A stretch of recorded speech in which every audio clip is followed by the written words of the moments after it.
Boa tarde. Nós vamos dar início à oitiva da senhora Daniela de Favre, já qualificada no termo de oitiva constante nos autos da Comissão Parlamentar de Inquérito 02-2022, instaurada pela Resolução 02-2022.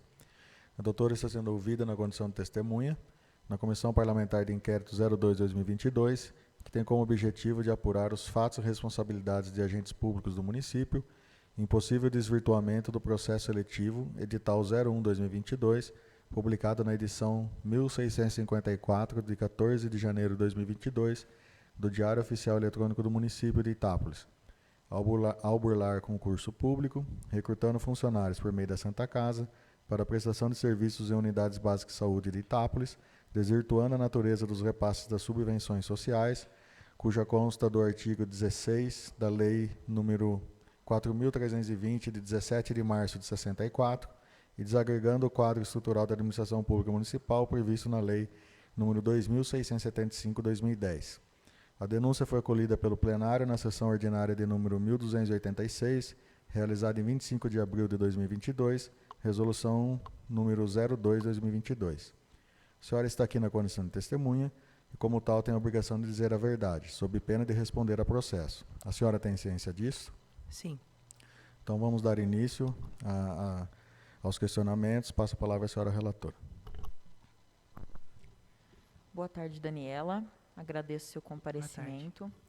Daniela, eu gostaria que você iniciasse comentando, sei que a gente até já comentou em outra CPI, mas gostaria que você comentasse qual é o cargo que você ocupa atualmente, a forma de prestação de serviço com a Santa Casa e há quanto tempo.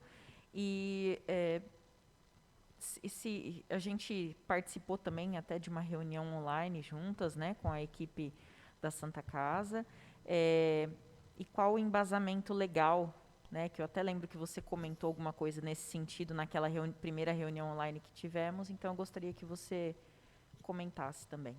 Tá. Eu faço parte de um escritório de advocacia que presta serviço para a Santa Casa, né? E a gente foi contratada desde 18 de setembro de 2021. Então a gente está lá à frente da Santa Casa até então.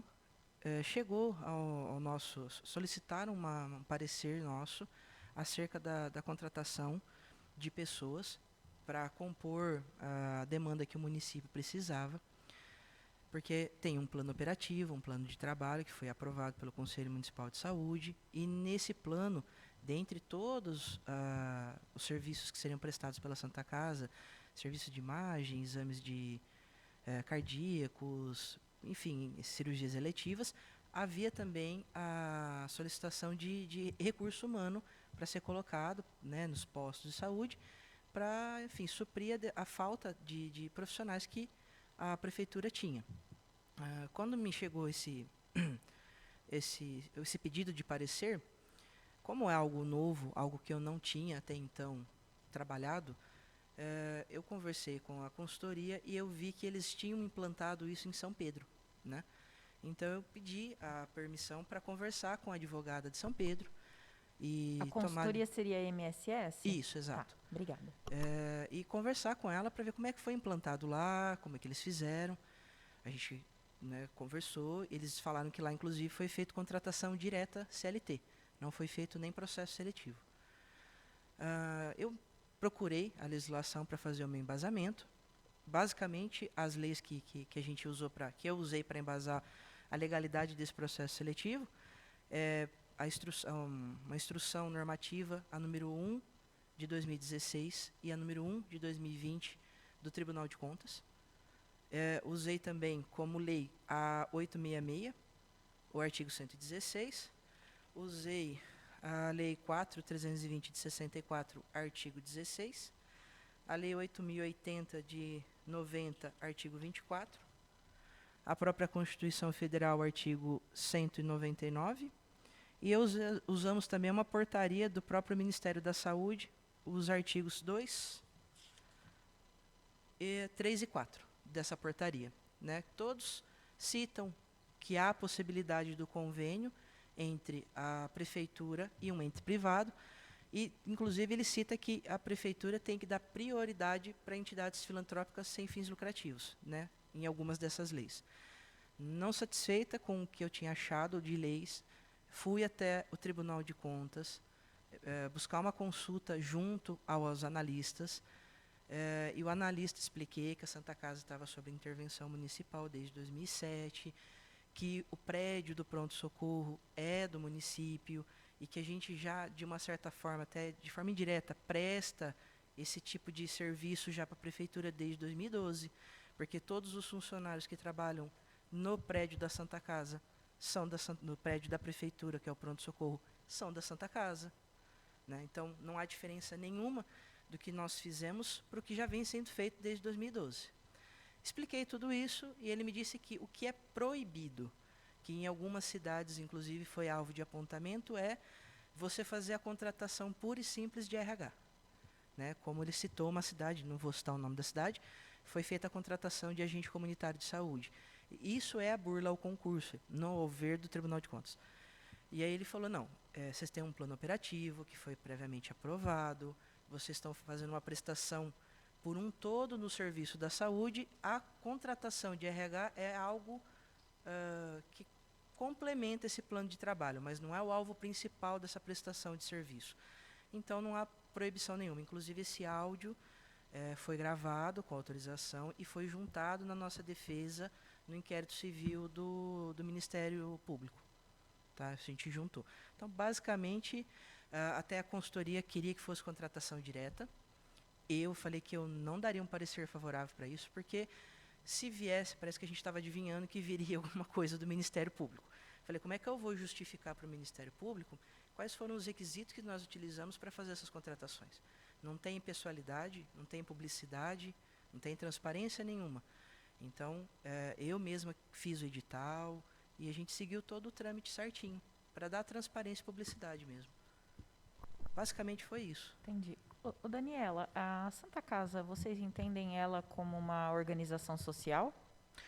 Olha, se você for levar a descrição de organização social ao pé da letra, de uma certa forma, sim, a gente pode se enquadrar, mas a gente não consegue ainda se qualificar como organização social devido à intervenção, né, e tudo mais.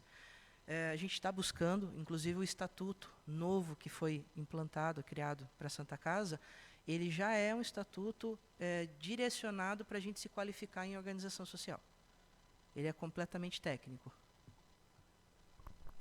Doutor, existe algum termo de fomento ou colaboração entre a Santa Casa e a Prefeitura?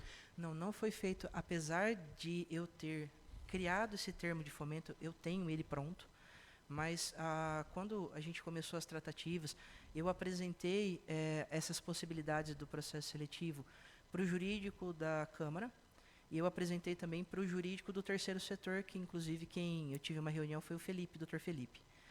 E o Dr. Jarbas, eu não me recordo se ele queria o parecer do jurídico da prefeitura para dizer da legalidade. Eu confesso que agora não me recordo do teor da nossa reunião, mas ele disse que não via nada de errado até então, assim. Já o jurídico da prefeitura falou que era perfeitamente possível. A gente protocolou até um pedido de parecer da prefeitura no ONDOC, inclusive tem esse protocolo, se vocês quiserem a gente pode até juntar posteriormente, perguntando sobre a legalidade e mostrando o nosso embasamento jurídico, e eles foram favoráveis até então à nossa...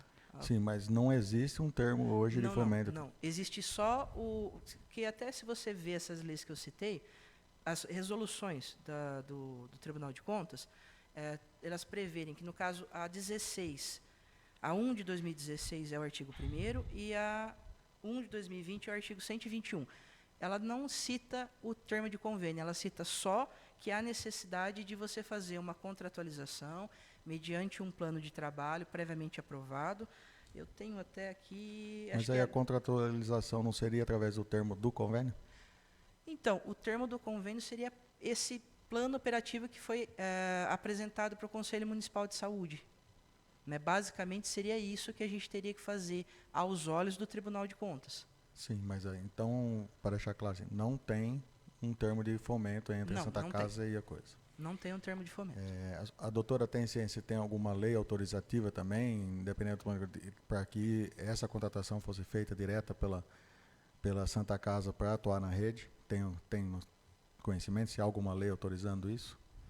Então, Lei municipal local? Não, lei municipal não. Assim, o que a gente tomou por premissa é que como nós somos, apesar de a gente estar sob intervenção, né, nós somos um órgão privado e a gente tem que fazer, diferentemente do ente público, o ente faz o que a lei prevê. Nós fazemos o que a lei não proíbe.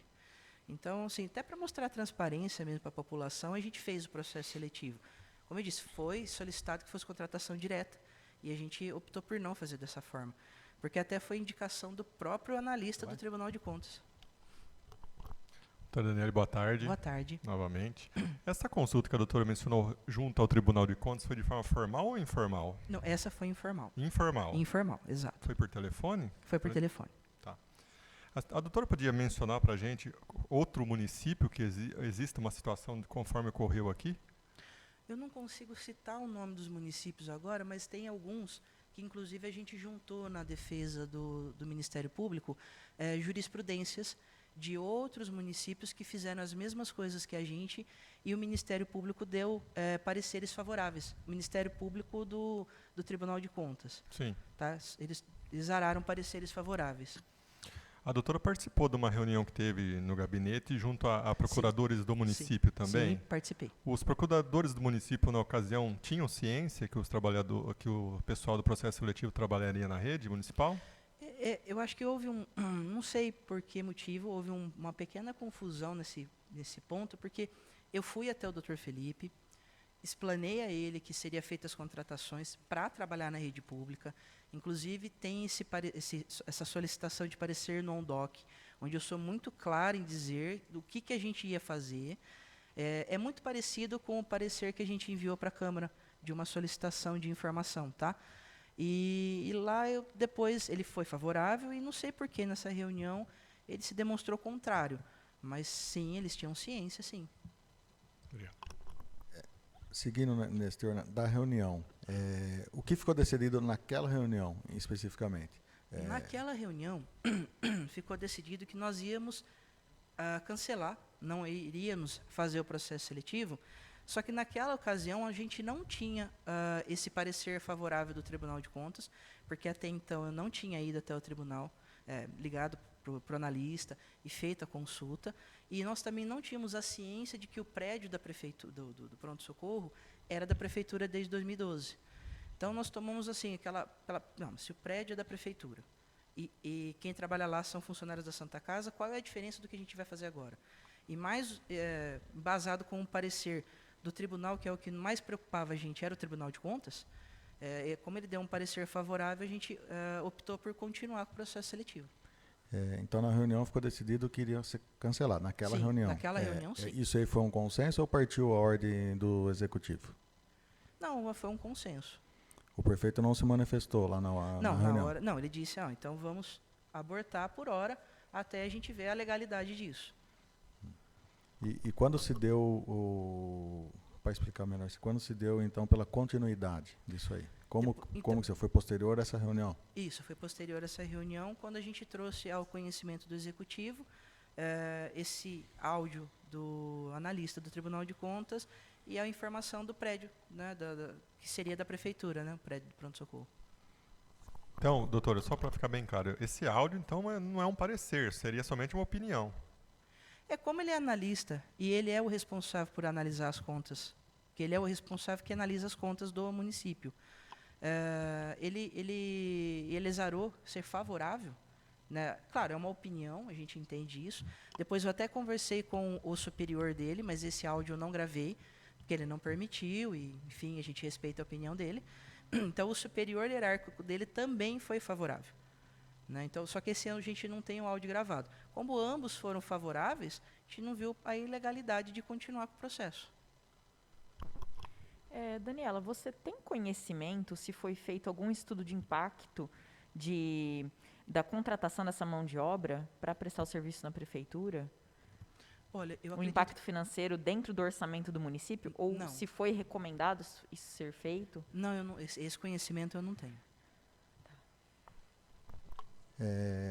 Eu também, seguindo essa opinião dela, a senhora tem conhecimento se esses valores expendidos para pagar esses funcionários, eles integram o limite da folha de pagamento da prefeitura ou só da Santa Casa? O pagamento do pessoal que foi contratado, né, ele está no plano operativo. Então, ele é pago com o repasse da subvenção feita à Santa Casa.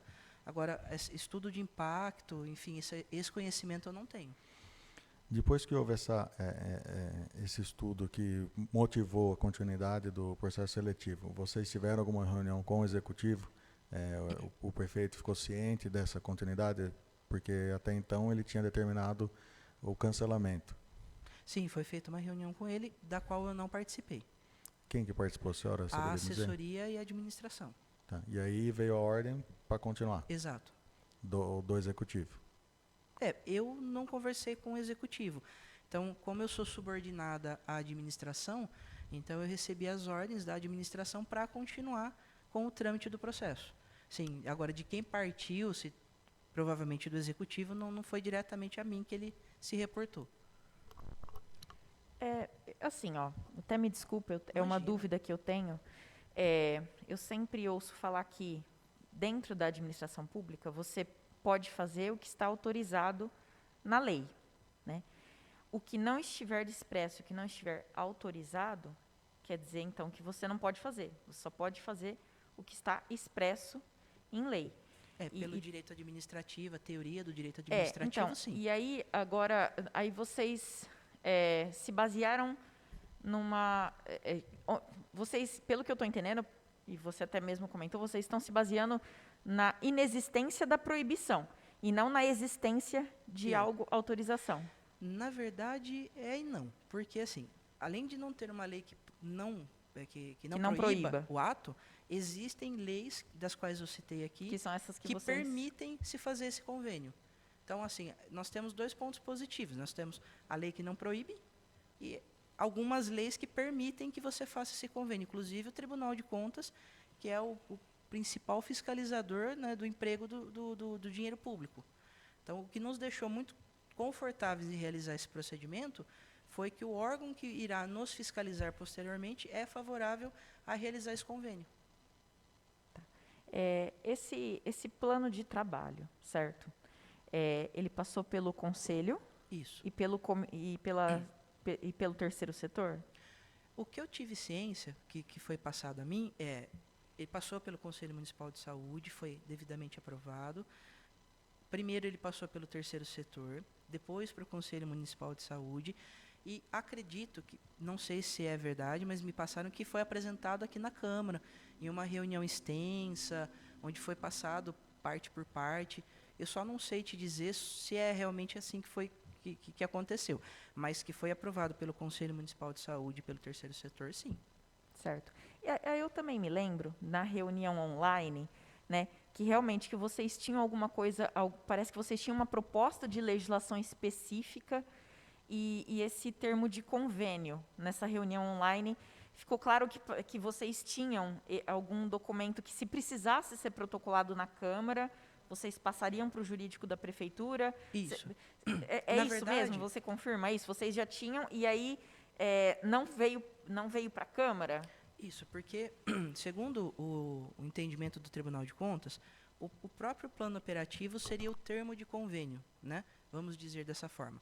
Mas, como eu sou muito precavida, eu gosto de ser dessa forma, eu fiz uma lei e um termo de convênio e fiz também o termo de fomento. Porque eu entendo que, se for continuar essa contratualização, a gente tem que partir para o termo de fomento, né? Então, ele já está pronto. Porque isso, inclusive, era feito com OS. Sim. Esse tipo de documentação ela é feita com OS. Isso. Tá. Mas então vocês chegaram, mas Sim. não foi aceito. Você apresentou para a empresa, para o prefeito, para quem que você apresentou isso? Para a administração. Porque eu só me reporto, algumas vezes, eu participo de algumas reuniões com o executivo, mas na maioria das vezes eu me reporto à administração. O termo de fomento, só para explicar, por que eu estou dizendo que ele está pronto? Porque como a gente tem um estatuto que praticamente está direcionado para a gente se qualificar como MOS, e a gente conseguiu o parcelamento do fundo de garantia, a gente está na iminência de conseguir a certidão negativa de débitos com efeitos positivos. E isso permitiria a gente ter a CND e, consequentemente, se qualificar como S. Então, por isso que eu já estou tendo a liberdade de montar, porque é difícil montar um termo de fomento. É algo complexo demais, demanda tempo, então, praticamente, ele está pronto por esse motivo. Doutora, até aproveitando o ensejo que a doutora mencionou agora há pouco, quais são os requisitos para a qualificação de uma OS?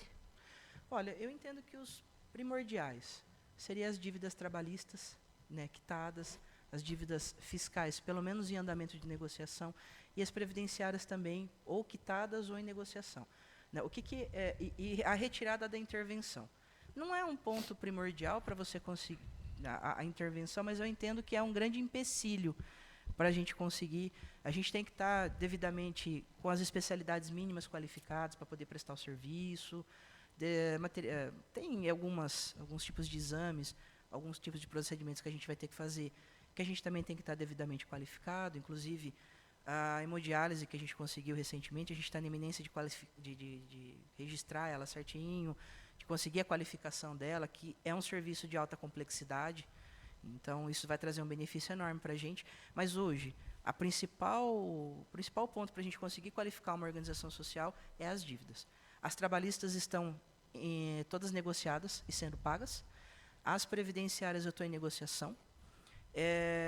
E as fiscais a gente está deixando elas um pouco de lado, porque para a gente conseguir a certidão negativa, ela não é empecilho. Né? Então, a previdenciária e a trabalhista é. Certo. Só voltando ao questionamento que a doutora mencionou, que fez ao Tribunal de Contas de forma informal, foi o contato, então, com o agente de fiscalização do Tribunal de Contas? Exato. A doutora tem ciência que o posicionamento do Tribunal de Contas é dado pelos conselheiros ou pelo agente de fiscalização? Pelos conselheiros? Não, tenho ciência. Todavia, como ele... enfim, ele lida com isso todo santo dia, né? E ele tem essa habitualidade de fazer essa fiscalização, pelo menos essa prévia fiscalização, eu entendi naquele momento que ele tinha capacidade técnica para exarar pelo menos uma opinião sobre o fato. Certo. E, inclusive, só para frisar, apesar da gente não ter o áudio gravado, mas eu conversei com o superior hierárquico dele, que ele propriamente é que analisa as contas e também é favorável. Eu só não vou citar o nome porque ele não permitiu e... É possível depois, se você puder, juntar esse áudio Claro. pra gente, né? Porque, Claro. já que você está mencionando, a gente está mencionando aqui, eu entendo ser importante também para Sim, até nós, porque né? tá no Ministério Entendermos todo o Público. contexto que se deu. Não, claro, junto sim. Eu gostaria agora de entrar na parte do edital que foi feito, certo? Quem que elaborou esse edital, Daniela? Você? Isso. Você fez embasado em algum outro edital de algum outro município? Sim. Na verdade, para me montar esse edital, eu peguei quais são os requisitos mínimos que tinham que ter nele. Depois que eu montei o esqueleto desse edital, eu acabei comparando com outras entidades filantrópicas também, sem fins lucrativos, que chamaram processos seletivos. E, claro, a gente aproveita alguma coisa de bom que tem naquele edital para montar ele na íntegra. Mas o esqueleto do edital fui eu que montei. Depois a gente só foi coletando informações para adequar ele. E quem que montou as provas para os respectivos cargos? As provas a gente deixou a critério do setor de recursos humanos, que ele elaborou a prova de escriturário. A prova de enfermagem, quem elaborou foi a nossa RT. A prova de auxiliar de farmácia, quem elaborou foi o farmacêutico. Então, a gente pegou o responsável técnico por cada setor para elaborar a prova, né, da determinada área. E o RH que ficou a cargo do RH juntar todas as informações. Isso, exato. A gente não teve acesso às provas. As provas ficaram sobre controle do setor de recursos humanos. Quem imprimiu as provas? Os recursos humanos. Sim. E quem é a pessoa responsável? Quem foi a pessoa responsável por isso? Do recursos humanos? Isso. Tanto a Tatiana como o Jefferson. Ah, tudo bem. Sobre a questão dos requisitos, vocês fizeram uma entrevista com os aprovados, é isso? Na verdade, desculpa que eu estou com gripe. Não, imagina. Na verdade, a entrevista foi o último da última etapa. E ela não era desclassificatória. Ela era uma mera entrevista, porque eu estou dizendo a gente, mas é eles. Eles tinham que sentir o perfil do candidato para saber em qual possível local que ele iria ser direcionado, né? Se ele, porventura, fosse chamado. Né? E aí era um critério deles, mas não era um critério de exclusão do candidato. Os critérios de avaliação, que seriam etapas, né, classificatórias, era a prova objetiva, o exame médico, o teste da psicóloga, o exame psicológico, e aí depois teve a entrevista. A doutora sabe dizer nessa seara se o teste psicológico era classificatório também? Era uma etapa classificatória. E foi colocado, exemplificado, quais eram os requisitos que embasariam essa avaliação? Não foi colocado os requisitos, apenas foi aplicada uma prova, né, um teste, eu não sei te dizer, porque eu não tenho essa capacidade técnica, mas foi aplicado um teste pela psicóloga e aí ela classificou quem era apto ou inapto. Com base nos critérios que ela achava, não do que ninguém sabia, só ela. Ela aplicou testes, enfim, como eu disse para você, eu não tenho essa capacidade técnica para dizer o teste que ela aplicou, qual foi o critério dela, mas eu sei que foi aplicado testes nos candidatos. Sim, hoje, quem que avalia a eficiência dos contratados hoje? Que faz o acompanhamento, se eles estão prestando um bom serviço, eles estão cumprindo as coisas? O Recursos Humanos. Da Santa Casa. Isso. E hoje, por exemplo, a doutora sabe dizer se numa eventual demissão, ela seria precedida de um processo administrativo ou ela poderia ser sumária, assim? Não, podia ser sumária porque prevê no contrato de trabalho. A gente fez um contrato por tempo determinado, que ele tem certas metas a atingir, enfim, que caso não seja atingido, o contrato pode ser rescindido. E quem que determinou esses locais de trabalho da rede pública para que esses funcionários fossem alocados? Foi feita uma reunião, né, entre a administração e a Secretaria da Saúde, e a Secretaria da Saúde disse, olha, eu preciso de pessoas nesse local, e aí depois que se encerrou o processo seletivo, a administração indicou aonde os profissionais iriam. A indicação dos locais foi feita pela Secretaria da Saúde, mas a indicação dos profissionais foi feita pela Santa Casa. A doutora tem ciência se o RH da Santa Casa tem algum funcionário, algum membro alocado nesses locais para que tenha condição de fazer a avaliação desses funcionários? Eu sei que eles têm um grupo e eles fazem uma avaliação periódica, né, enfim, conversando até com os coordenadores dos postos, né, caso há alguma reclamação, alguma coisa, mas eu não consigo te dizer como é que é feita essa fiscalização. Isso aí eu não tenho ciência.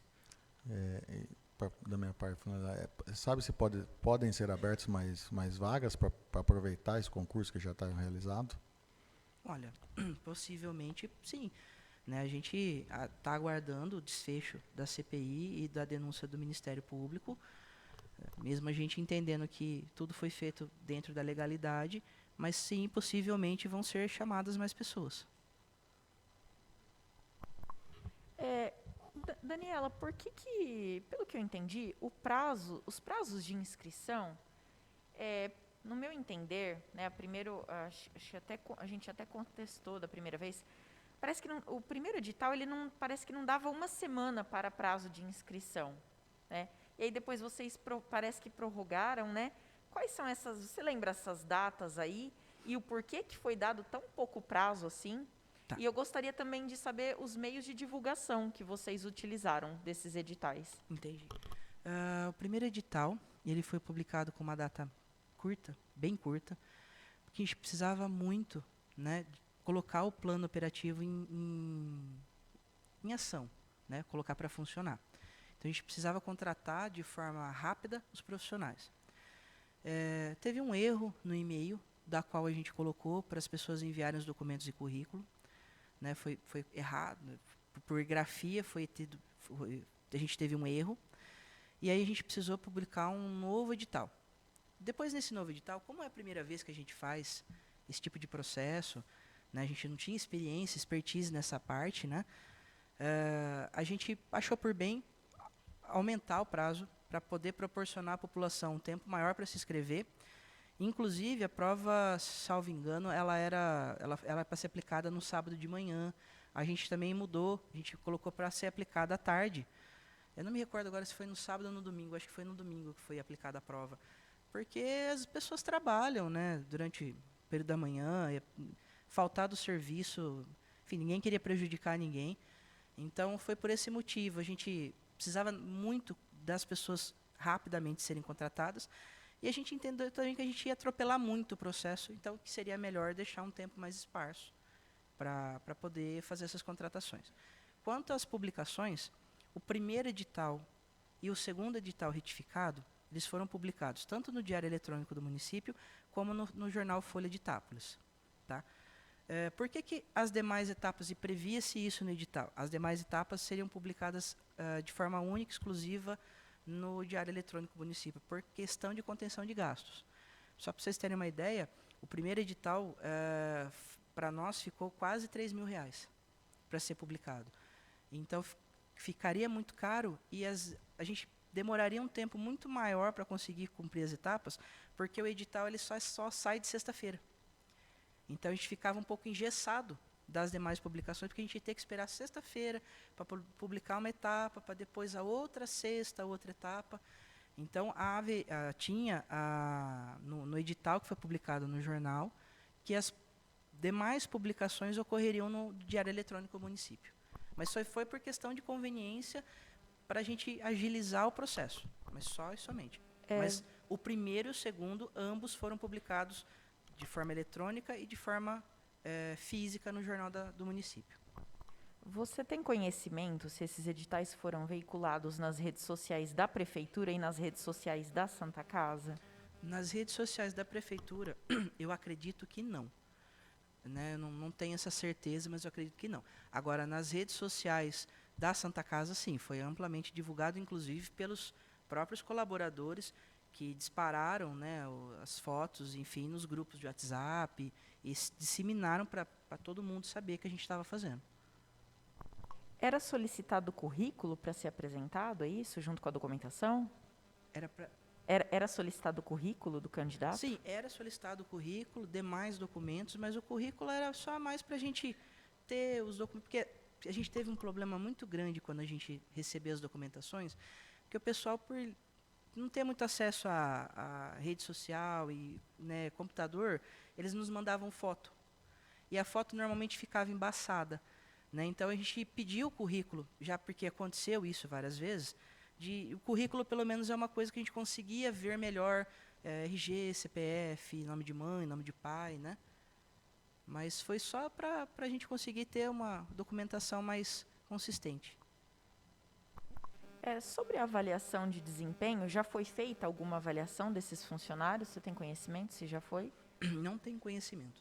Porque como isso fica a cargo do Recursos Humanos, para mim só chega quando há um problema. Olha, há um problema, como que a gente pode proceder juridicamente?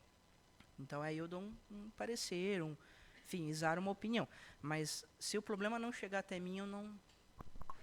A Santa Casa cogitou em contratar uma empresa especializada em concursos públicos, em provas, processos seletivos? Não. Todo o processo foi montado pelo setor de recursos humanos, demais colaboradores que foram convocados, né, para fazer essa prova, e o jurídico, que no caso eu fiz o edital, e a gente montou as listas de presença e tudo mais. Qual o local das provas? Foi feito no Brusque, porque ele nos cedeu, né, sem cobrar absolutamente nada de aluguel. Então foi feito aqui no Brusque, perto do Valentim Gentil. Ah, sim. Perfeito. Obrigada. No momento estou satisfeita, senhores. Então, não havendo mais questionamentos, né, a gente dá por encerrado a oitiva. A gente agradece você ter atendido a nossa solicitação. Uma boa tarde. Obrigado, igualmente.